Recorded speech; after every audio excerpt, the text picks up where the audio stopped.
Pour 2 millions de personnes en Inde, ça, c'est leur maison.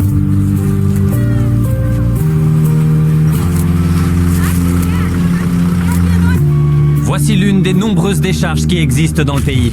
Ici, les gens doivent fouiller de vraies montagnes d'ordures qui contiennent souvent des objets tranchants, des déchets toxiques et qui causent de nombreuses maladies souvent mortelles. Tout cela pour gagner seulement 3 $ par jour.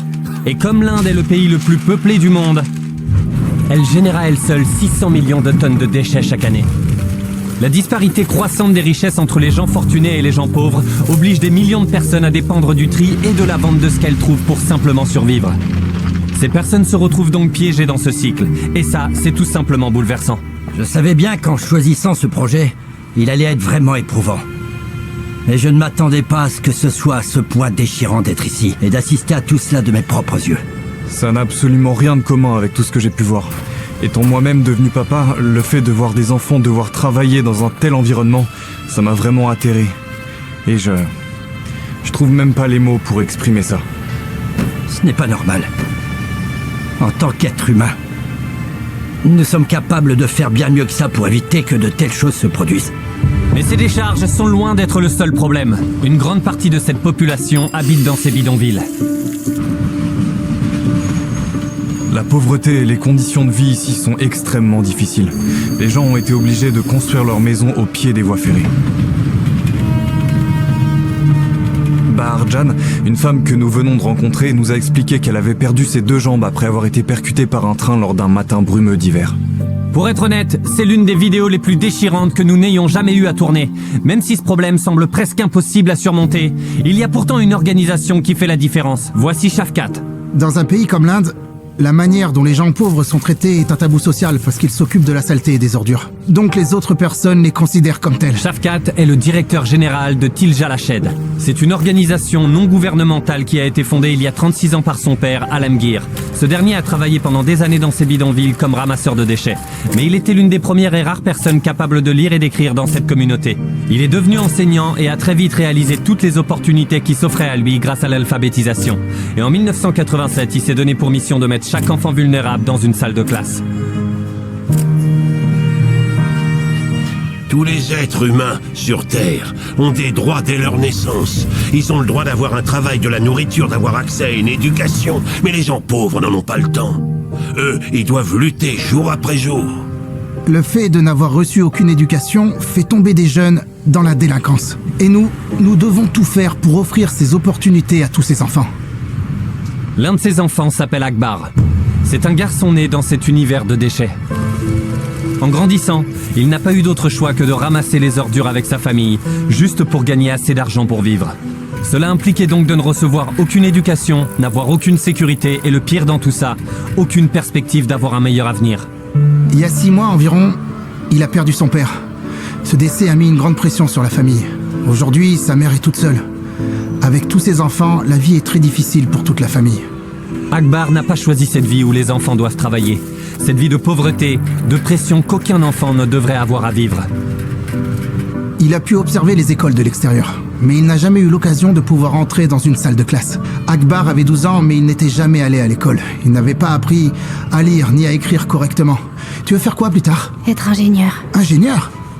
Il dit « J'ai déjà vu tellement de choses sur les routes. Des voitures en panne, des gens qui demandent de l'aide, mais personne n'aide. Alors moi, j'ai décidé de le faire. » Mais en dépit des circonstances, il n'a jamais renoncé à son rêve d'avoir un jour une éducation. Alors Shafkat a sorti Akbar de la rue et l'a envoyé à l'école. Et en à peine 2 ans, il a atteint le niveau d'un élève de 4e, ce qui est exactement le niveau qu'il devait avoir. Pour Akbar, j'ai ce rêve et cet espoir qu'il puisse enfin avoir une bonne éducation. Il peut aller à l'université.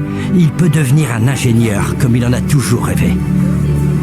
Pour être certain que tu mettes toutes les chances de ton côté, nous allons donner de l'argent à ta famille afin qu'elle puisse acheter de la nourriture pour que tu n'aies plus à t'inquiéter.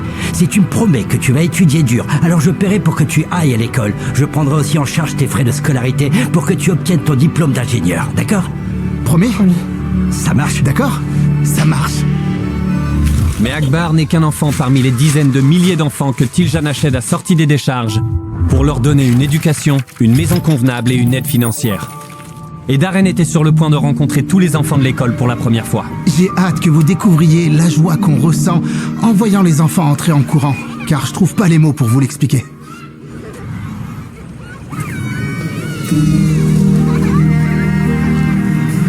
Depuis sa création, Shed a mis 20 000 enfants sur le chemin d'une vie meilleure.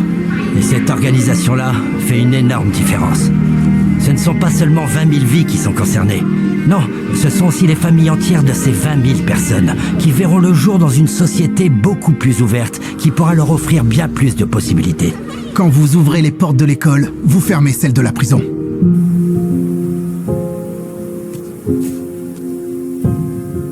L'éducation est la seule voie d'avenir, l'unique voie à suivre, celle qui peut transformer la société. En plus de l'enseignement dispensé par Tiljana Shed, de nombreuses activités extrascolaires sont proposées pour permettre aux enfants de se découvrir une passion. Ils développent des talents artistiques cachés. Alors nous essayons toujours de les aider à explorer ces talents. Nous avons mis en place des cours de sport, comme le taekwondo.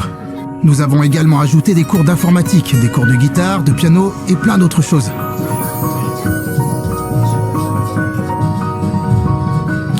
Ouais. Les enfants les plus grands ont ensuite montré à Darren certaines de leurs expériences scientifiques. Oh wow, incroyable, c'est en 3D. Comment t'as fait ça? Tu peux m'expliquer comment tu t'y es pris? En fait, j'ai utilisé que des matériaux recyclés comme du papier, du carton, j'ai pris tout ce qui traînait. Alors ça, c'est un distributeur d'eau. Regardez. Il faut vraiment reconnaître que ces enfants sont innovateurs et pleins de ressources. Ils ont tellement peu de matériaux pour travailler, et pourtant ils mettent à profit tout ce qu'ils ont à leur disposition pour construire ces expériences, s'enrichir et apprendre. Il y a un tel potentiel qui reste inexploité chez ces enfants qui n'ont même pas la chance de pouvoir recevoir une éducation. Malgré l'extraordinaire impact de Tiljana Shed sur sa communauté, le problème est bien trop vaste pour qu'il puisse le résoudre seul.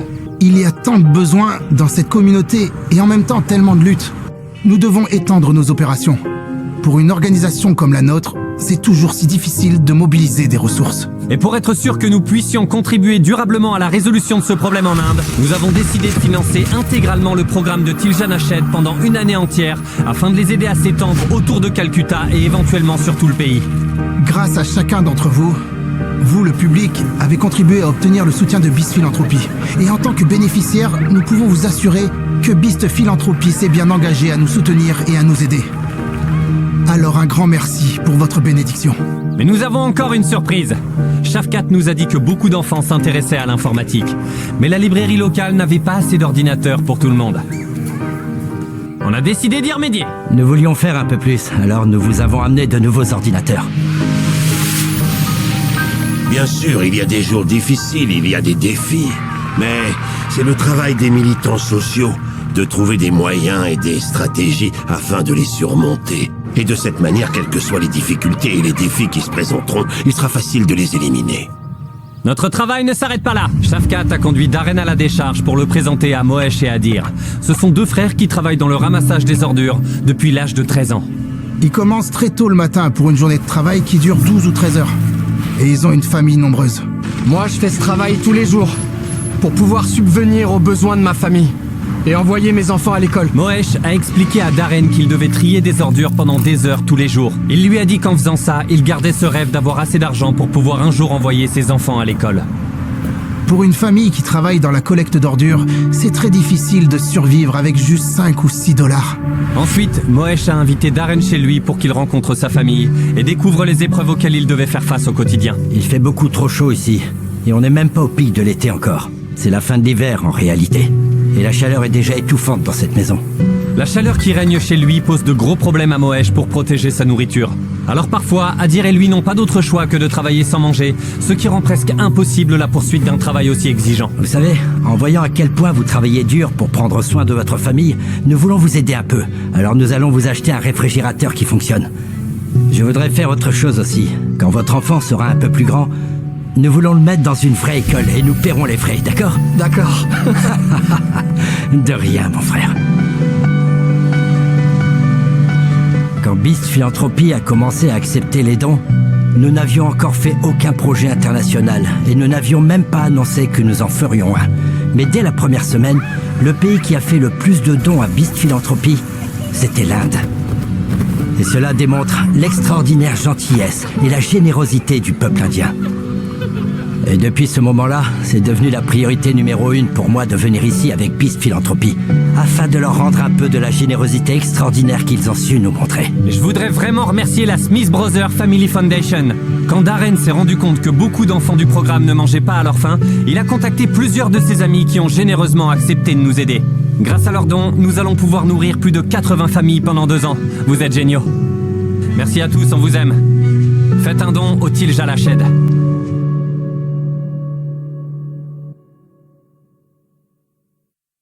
Pour 2 millions de personnes en Inde, ça, c'est leur maison.